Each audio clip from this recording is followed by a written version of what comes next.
G'day, I'm Roland Hearn, and this is a walk in the garden. Well, actually, not so much of a garden today. I am in my local neighbourhood. In fact, my home's about 15 kilometres that way, and this is a park not far from a spot that I want to very briefly video this morning. It's just about maybe 2 or 3 kilometres over in the this direction, which is east. And this video is one that I've been trying to think my way through for a long time.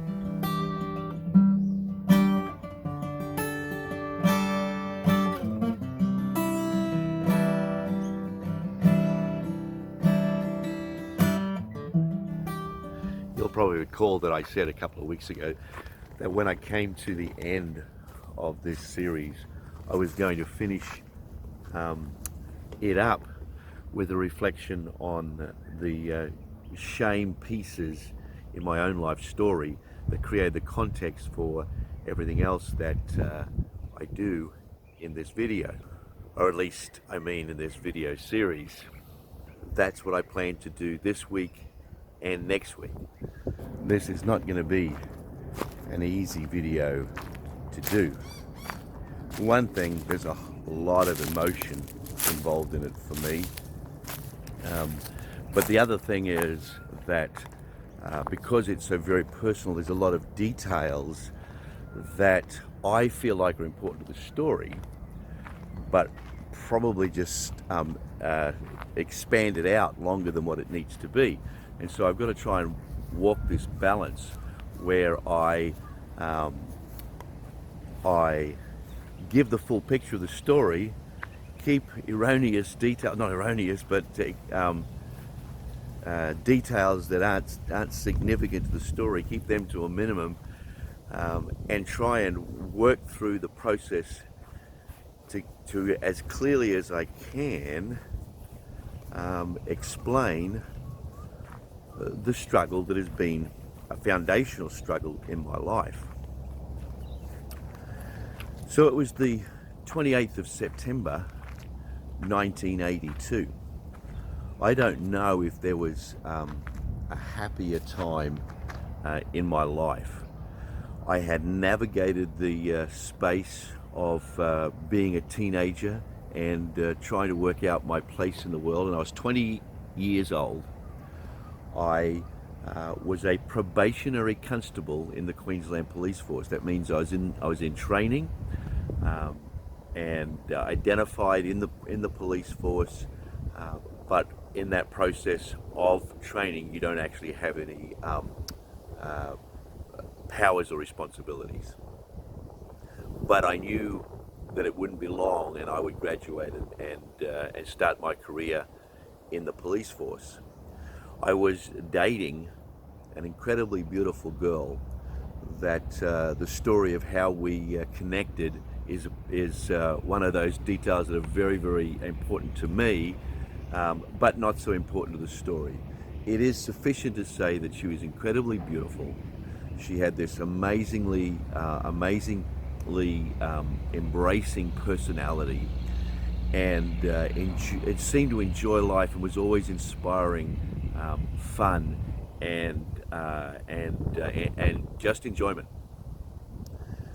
I had never had a romantic relationship to that point that was significant at all in terms of actual relationship. I had girls that I had been attracted to and wanted very much to have a relationship, but I'd never been able to make that connection.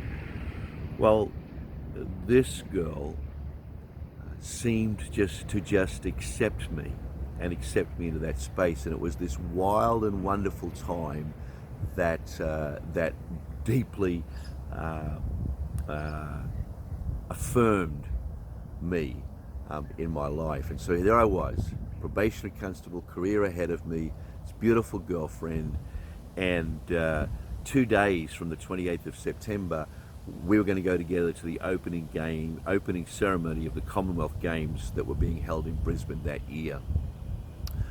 But on this particular morning, as I walked out the door, I said to my mum, pray for me, this might be the most important day of my life. I had come to the place where I wanted to spend my future with this girl. And I was going to ask her to marry me. She had had a troubled childhood and a troubled youth. When I met her, her life seemed to be well and truly messed up. But even despite that, she had this sense of fun and enjoyment. I was going to ask her to marry me on that date.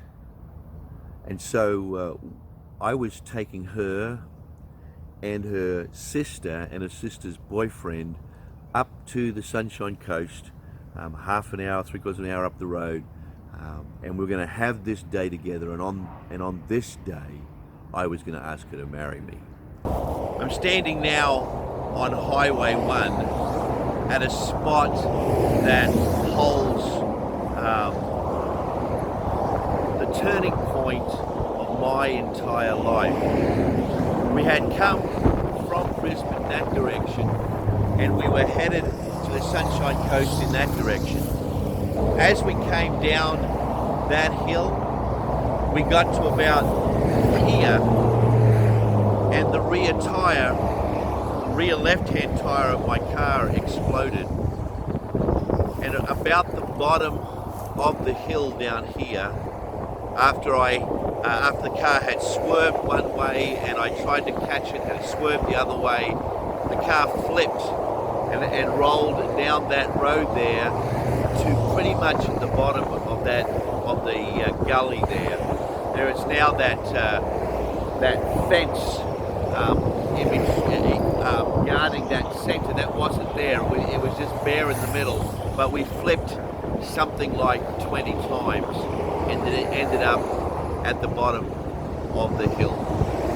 So I've come to this space which is a little bit quieter than where I was and not far from home. Home is just across that valley there. It's probably further away than what it feels like, because it is just across the valley, but it's not far away.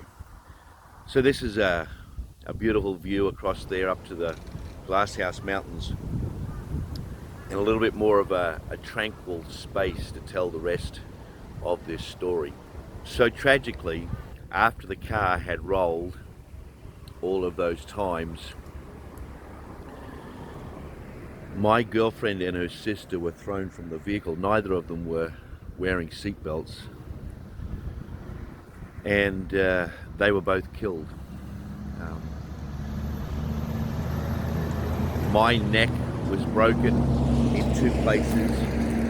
I have almost no memory of those events at all. I have this blur of screams and spinning, but no actual memory of the events more than about a half an hour before that moment. My girlfriend's sister's boyfriend was pushed down underneath the dashboard, and he walked away from the accident the least injured. He also wasn't wearing a seatbelt. The top of the car, when the car rolled, it landed on the driver's corner, the corner of the driver's side, most heavily, and the roof was crushed down to about the seat level, and I broke my neck in 2 places and ended up in hospital. I remember coming to in an emergency ward somewhere, not very aware of anything except that there had been an accident. And I asked, how were the girls? I recall silence. I'm sure it was very, very different from what I remember. I could call silence, and just knowing the horror of those events. The next couple of years was a time of me trying to start again. as a result of it being a fatal car accident and there being question marks about the circumstances of the accident, I was actually charged with dangerous driving causing death. And because I was a probationary constable, that meant I was dismissed from the training program. And so my life just kept on taking one hit after another after another. 3 days before the case was to go to trial, the prosecution dropped the charges for lack of evidence. By that stage, I had been trying to piece my life together. I'd gotten a job selling used cars, and I had no idea of how to move forward with my life. I remember emptiness. I remember deep and profound depression, and every day feeling blacker than I could imagine a human being could feel. I remember my mum trying all different sorts of things to give me options for the future. It wasn't that I didn't care, I was just completely numb. It made no difference to me what I did moving forward with my life. I can't imagine how painful for my parents that time was, and I know if the same thing happened to one of my children, I couldn't fathom how to help them through that process. I know that that's how my parents felt. But here's the thing, in the context of what we've been doing through this journey, this walk in the garden, those moments didn't create my emptiness. They didn't create a sense of worthlessness for me, although during that time I felt more worthless than at any other point in my life. It didn't create shame for me. It became the underlying principle of what I'd always believed to be true about myself. I remember growing up as a fairly quiet, introverted person. I wasn't fantastic at school, but I wasn't bad. I thought of myself as being probably a lot better than what I was, and I'm sure if I worked a bit harder, I could have done better. I was not really great at any sport. I enjoyed playing sport, but wasn't very good at anything. I saw myself as I remember seeing myself as someone that had what it would take to make something out of my life, but that circumstances would always be against me. And I remember the feeling of why those circumstances would always be against me. The feeling was that I was worthless, that I had nothing really to give to life. Well, I know that wasn't a persistent sense, but when I faced my fears, that's what I faced. Well, that day, the 28th of September, was like somebody took a massive marking pen and underlined worthlessness in my life. And from that point on, I was very aware of the depths of my struggle. Life from that point lost all sense of significance, all sense of purpose. I remember very clearly that people would tell me during those days that God had a plan for my life. My idea of God as someone that was in control of all of the universe, and as somebody that had a plan for my life, had shifted significantly as a result of those moments. It seemed to me that it didn't matter what plan God had for my life, if killing my girlfriend was a part of the way to get me to that plan. I didn't want to have anything to do with that kind of God.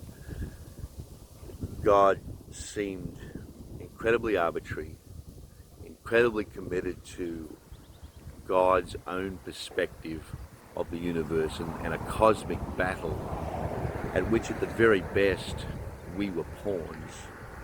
And it just so happened my role in that plan as a pawn was to endure this horrible experience, and then God was going to do something with it. I remember asking the question, how did God make that choice of who would live and who would die? Did he have a plan for me, but his plan for my girlfriend was that so she would die in order that God's plan for my life could be unfolded? That didn't make any sense at all, and I wondered if God had tossed a coin to work out who would live and who would die.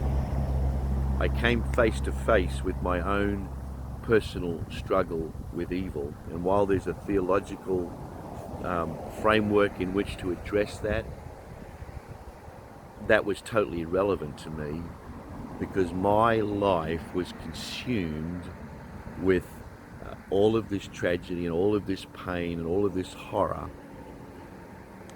And if there was a God, then this God didn't care about me at all. He only cared about his plan. So I started walking through life with this depression and discouragement. In those days, people didn't go to psychologists. I remember sinking deeper and deeper into my own world of isolation and bitterness. People had never heard of post-traumatic stress disorder in those days. And I don't know whether I would have clinically qualified, but I know that life just seemed utterly worthless, utterly meaningless, utterly hopeless. And I couldn't imagine that there was a way out. That framed the struggle for me. Next week, I'm going to talk about the journey from that place, the journey that helped me discover the garden, the journey that helped me make sense of that and put it all together, a journey that totally changed how I understood God, and the way that I came to understand God is very, very different from that construct. The tragedy for me is that most people that have some kind of sense for God have a perspective of God somewhere in that framework. For me, that doesn't work.